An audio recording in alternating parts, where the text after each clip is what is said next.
Good morning. News Talk 1330 WLBB. Adam Uglum here in the newsroom. Today's Community Voice talking about FDR, Franklin Delano Roosevelt, the savior of the United States of America from the Great Depression.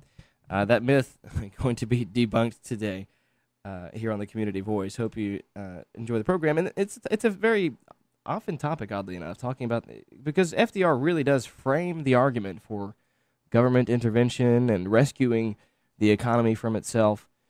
So this all kind of sparked, the idea of doing a show today on FDR kind of sparked from a good friend of mine who's been on the program before, Jared Yamamoto. He's a radio show host at the college radio station. And he had made a Facebook post, long story short, about how Herbert Hoover was the biggest whiner ever. Now, he has a point. Herbert Hoover did spend a great deal of time in the public eye once FDR had won the election, complaining about and defending individual and economic liberty. To what extent that is relevant to what Hoover actually did in office is completely different. But rhetorically, Hoover made a lot of free market-minded sense, but his practice in office was very much non-free market. So anyway, we mentioned Hoover being a big hypocrite, or I did anyway, and I said that his rhetoric and his policies were completely opposite.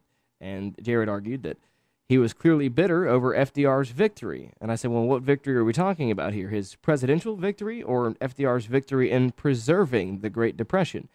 And yes, he's clearly bitter about it, considering that he was campaigning against the guy for the rest of his years. I mean, the guy published several papers, just about on every big FDR policy, and trying to counteract it with logic, and really kind of echoing Jefferson to a degree about rugged individualism and how that you can't have FDR, for example, championed the four freedoms: the freedom from fear, the freedom from want, the freedom of speech, freedom of religion, freedom to worship. These are the four freedoms that FDR espoused, and Hoover followed that up with a publication, a very short publication, talking about the fifth freedom, and that you cannot have the first four freedoms that FDR mentions without the fifth freedom, and that is economic freedom. So Hoover was definitely a big interventionist, and Hoover was part of the New Deal, and that's something that we aren't told very often. Hoover was part of the New Deal. It was a Hoover-FDR New Deal that extended into FDR's presidency. So Jared says, What are you talking about? FDR saved America. Can you imagine inheriting a country with 33% unemployment? Nearly all of the banks closed and people starving in the streets? His various social programs saved capitalism, if that's not paradoxical enough, by expanding the money supply when he left. And when he left, he said the country was twice as wealthy. The only thing wrong was that those social programs were meant to be temporary. Now, what's funny is we don't mention the federal initiative that allowed for FDR to pick which banks could close and which could open.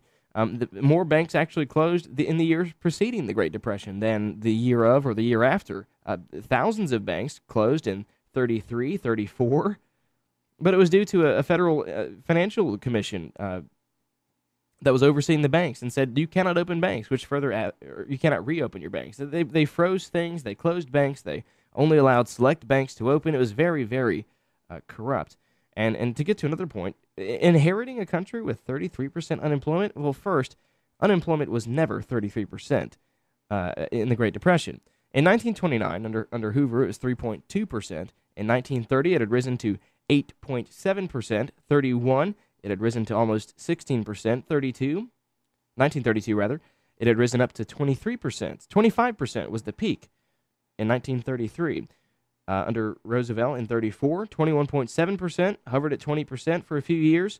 We get to 37, it's 14%, 38, back up to 19%, 39, 17%, 1940, back down to 15%.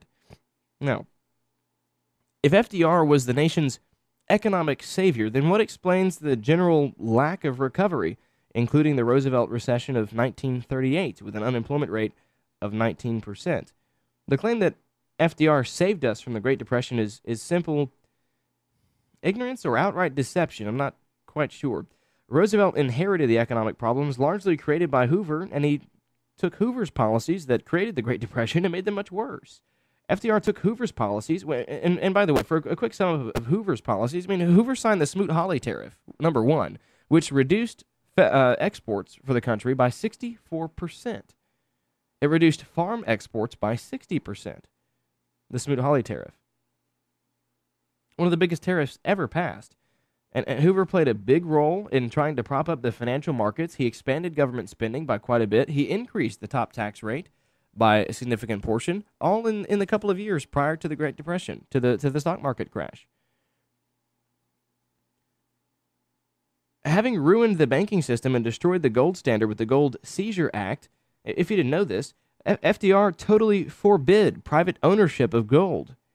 He next turned to agriculture with help from the Farm Bureau and other ag programs and a number of other very politically influential state-level organizations. Roosevelt passed the Agricultural Adjustment Act in 1933, and this act provided for acreage and production controls, restrictive marketing agreements, regulatory licensing of processors and dealers of farm products in order to, quote, eliminate unfair practices and charges.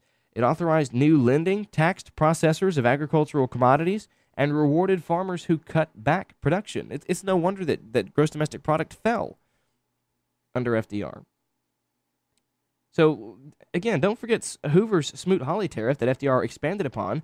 In 3 years, from 1930 to 1933, again, U.S. exports plunged 64%, farm exports by 60%. Here's an excerpt from a very good book on this whole debate called FDR's Folly, a book that you should read. The interventionist schemes of the Roosevelt administration were an unmitigated economic disaster. Suffice to say that by 1937, after more than 4 years of Roosevelt's policies and after 8 years of the combined Hoover-Roosevelt New Deal, after the National Industrial Recovery Act, the abandonment of the gold standard, the tripling of taxes, more labor legislation, and many similar acts of government interference, unemployment rose to more than 10 million, and business activity fell to virtually the same low from 6 years prior. Absolutely outstanding. When you look at the facts, as opposed to listening to your high school teacher about how FDR saved us from the Depression, it's quite compelling. Now, another thing that sparked this whole talk about FDR is that Newt Gingrich is famously quoted, and this gets back to one of the challenges Newt's going to face, is that Newt likes FDR. We'll come back from the break and talk more about that. The number here is 678-601-8255, 678-601-TALK. Today's topic, we're talking about FDR. We're going to clear up some of the misconceptions, here on the Community Voice. Plenty of time left to cover in great detail FDR. Right back after this. Because of you and generations who came before, we benefit from the same level of health care you'd expect from much larger cities. It began with nickels, dimes, and quarters collected to build West Georgia's first hospital. Over the 60 years since, we've saved hundreds of hearts, delivered thousands of babies, and been there for tens of thousands of people, providing cancer care, surgical care, emergency care, and more. But none of those services would be here without you. Without those services, there's a good chance many of our neighbors, friends, and loved ones wouldn't be here either. That's what makes your support so important.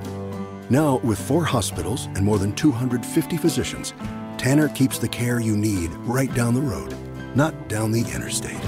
Because of you, we're here. Tanner Health System.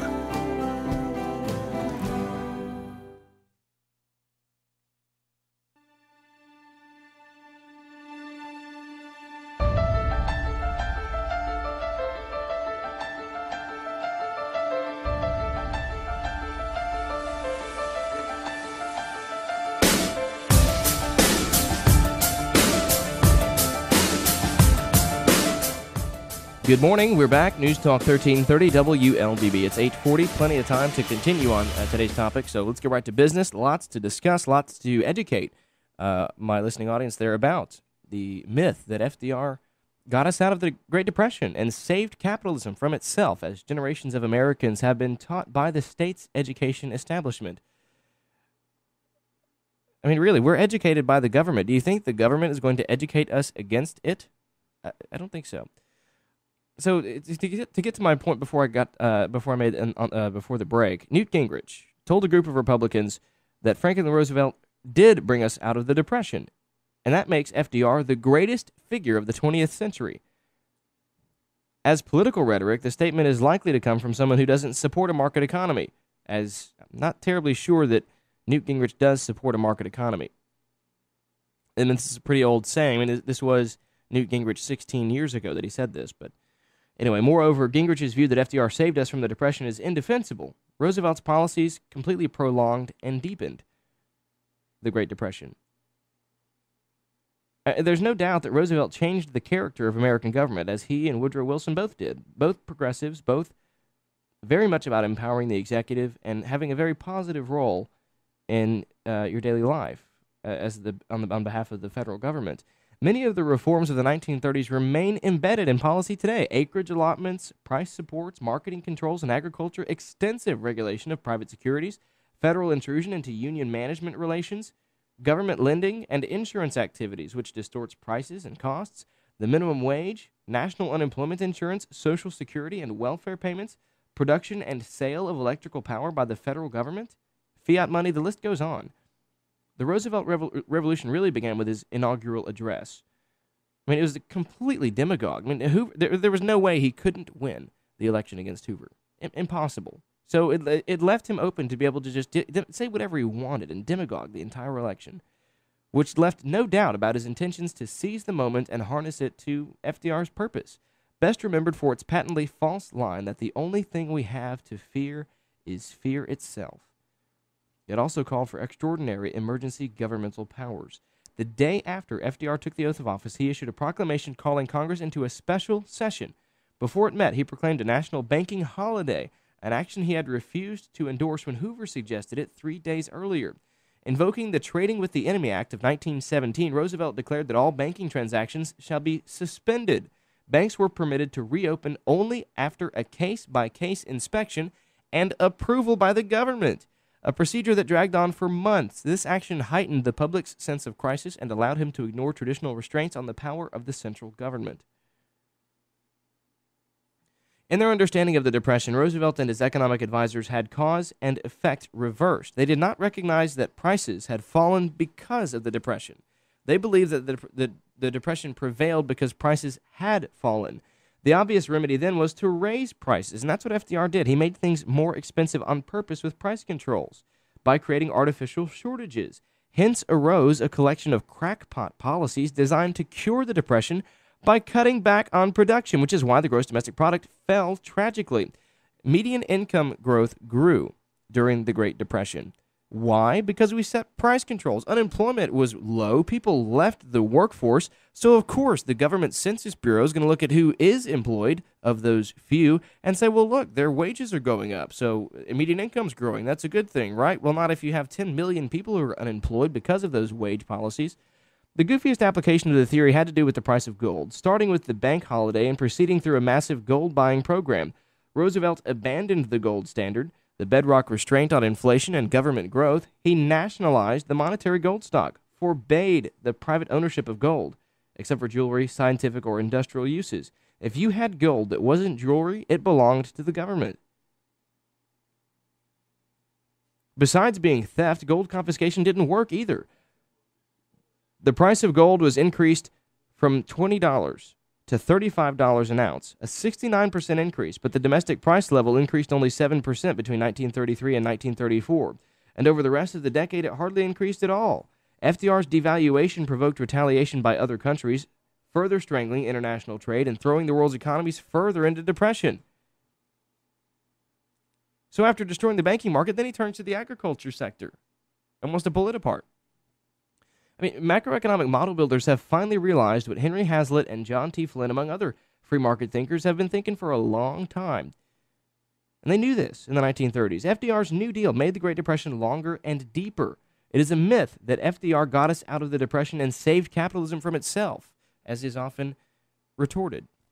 This realization on the part of macroeconomists comes in the form of an article in the 2004 Journal of Political Economy entitled New Deal Policies and the Persistence of the Great Depression. UCLA economists, can you believe this? UCLA economists from Berkeley, Harold L. Cole and Lee E. Ohanian. This is a big deal, since it's the top academic economics journal in the world. Here's a quote from that news report. Real gross domestic product per adult, which was 39% below trend at the trough of the Depression in 1933, remained 27% below trend in 1939, the authors wrote. And similarly, private hours worked were 27% below trend in 1933 and remained 21% below trend in 1939. This should be no surprise to anyone who's actually studied the Great Depression. For the U.S. Census Bureau statistics are obvious. They show us that the official unemployment rate was still 17.2% by 1939, despite 7 whole years of economic salvation at the hands of the Roosevelt administration. The normal pre-Depression unemployment rate was about 3%.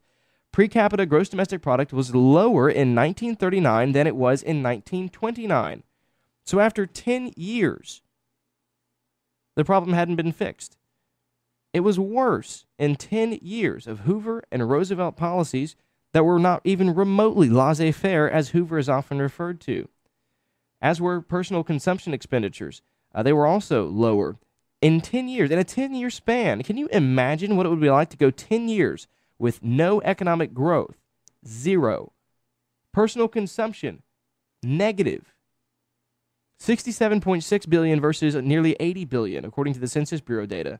Net private investment was down $3.1 billion between 1930 and 1940. Cole and Ohanian write as though they were surprised, even shocked, to discover these facts. Not so much because they were bamboozled by the myth of the New Deal, but because of their devotion to neoclassical model building, as opposed to the study of economic reality. They label it as striking, the fact that the recovery from the Great Depression was very weak, a dramatic understatement.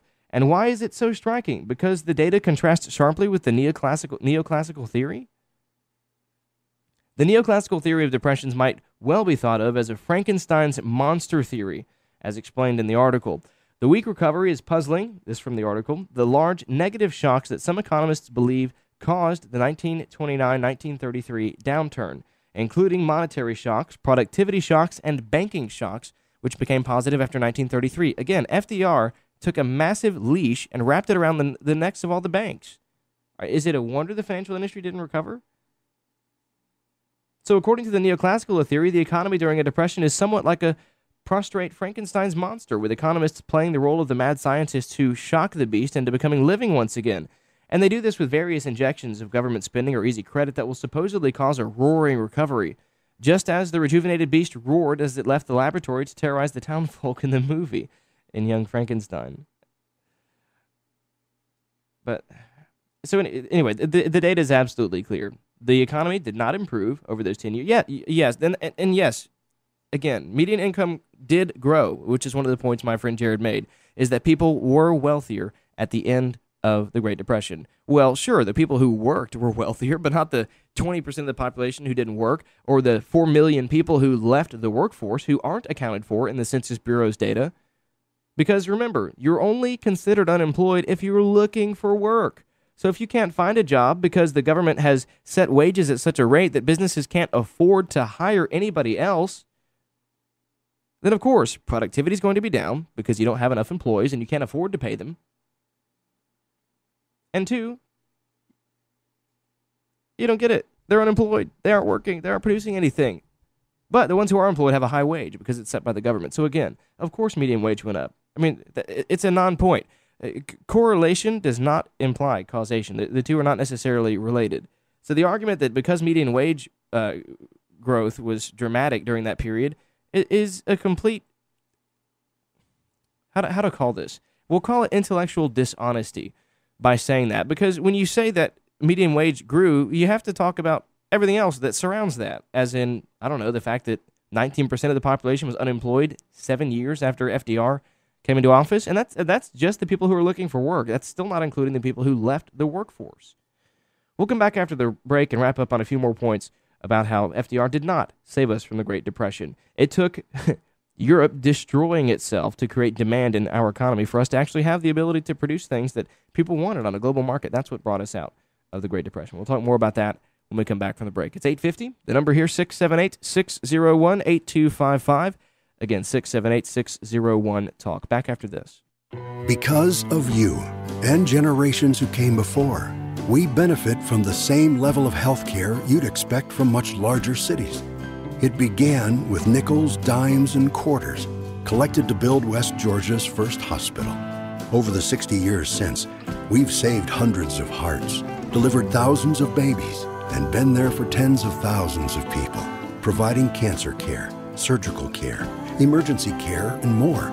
But none of those services would be here without you.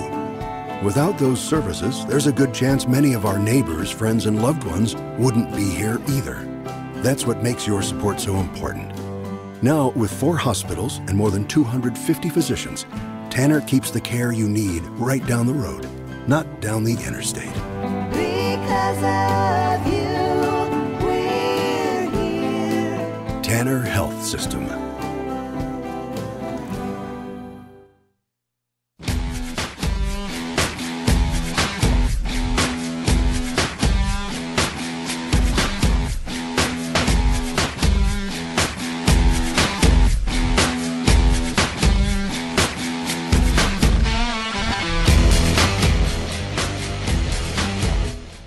Good morning. It's 8:52 on the WLDB News Clock, and coming back to the Community Voice program brought to us by Tanner Health System. If you're just tuning in, Adam Uglum here talking about FDR. And to give you a brief sum up of the program, we're talking about how FDR did not save us from the Great Depression. That's what we were taught in public schools. It's what I was taught. It's probably what you were taught. But again, we're all going, the vast majority of us are all going to government schools to get our government education. And are they really going to tell us that the government didn't do a good job at fixing the government-caused economic depression of 1929 and throughout FDR's term, really, as president? So to take a quick step backwards and get to where this argument began, was this talk about how unemployment was terrible when he got in office, it got much better, median wage growth grew, and again, you have to look at multiple sides of the argument. When you say median wage grew, sure, that's absolutely correct, but we had 15, 20 million less people working. But that's because FDR set wage controls, price controls on agriculture, paid farmers to cut back production in order to attempt to raise prices, because that's what they thought caused the depression, was the prices were not high enough. People weren't earning enough money. So they increased the cost of production, so it increased the cost of employment. It just increased the cost of everything. Wages grew. Nominally, not so much. But so anyway, the argument is that FDR inherited this recession from the laissez-faire Herbert Hoover, which is a ridiculous statement to begin with. We've debunked in this program many times before that Herbert Hoover was nothing of the sort laissez-faire. Now, if you read Herbert Hoover's responses to FDR's policy, Herbert Hoover sounds like Thomas Jefferson. In reality, Herbert Hoover was not Thomas Jefferson. He was not this rugged individualist supporter of economic freedom. I mean, he levied serious pressure on big industrial employers, Wall Street, the finance industry, to keep wages high, to keep everything going smoothly, to kind of keep everything going. Everybody needed to make a high wage, things like that. He had lots of influence with that through a few federal programs. Also, the Smoot-Hawley tariff is very critical with regards to the Great Depression. I mean, think about it. The economy is booming in the 20s. You sign the Smoot-Hawley tariff to try and make things better by increasing the value of exported goods. Well, guess what? When you increase the value of exported goods, because you do that when you tax imported goods, when you raise those values artificially, people don't buy them. They buy the cheaper good or they buy a substitute good. It's very basic economics.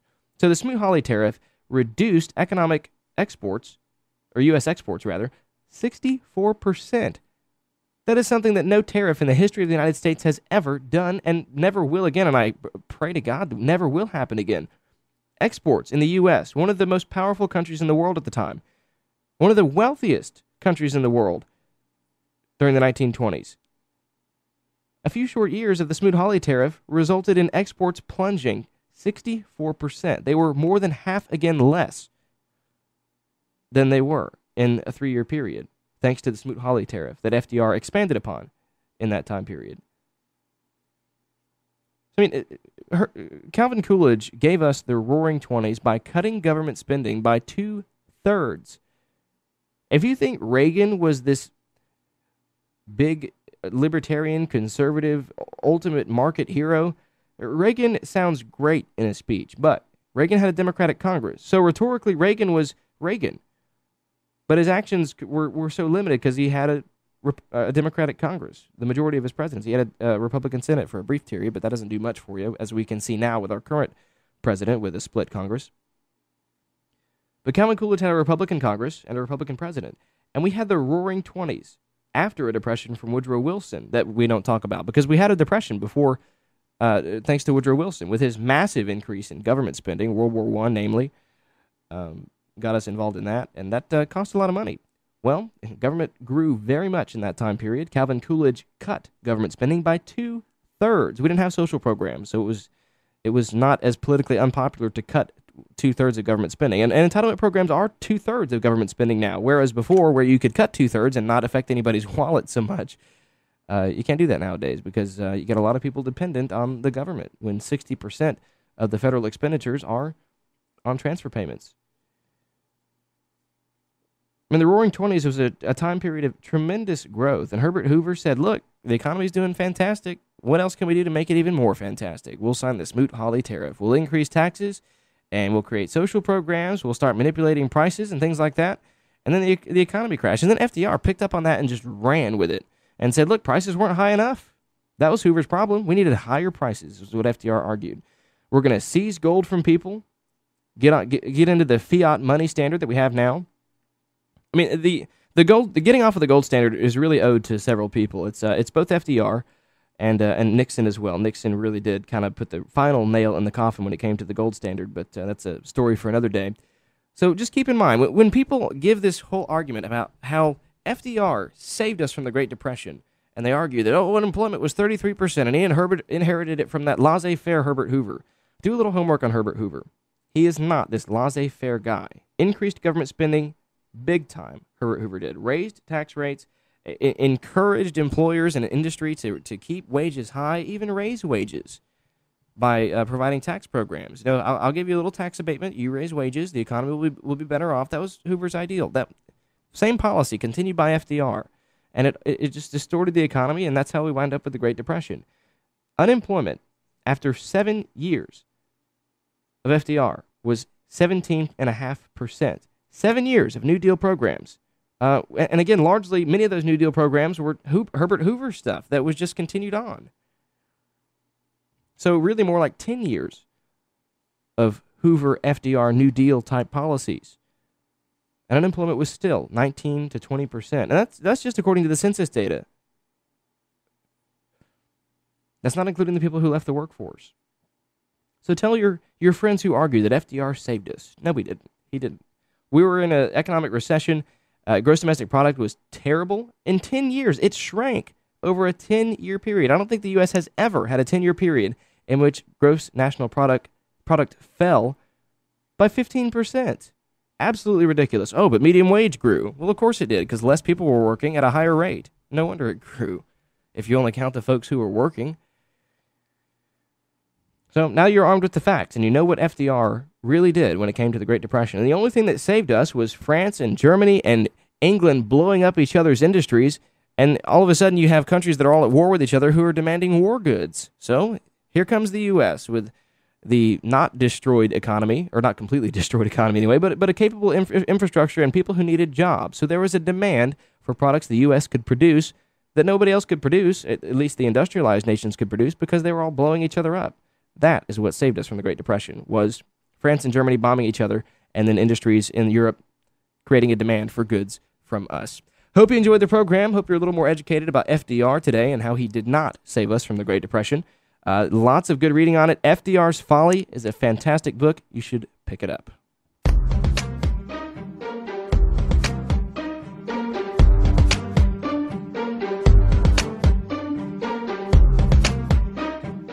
Newstalk 1330 WLBB, Carrollton. Newstalk1330.com.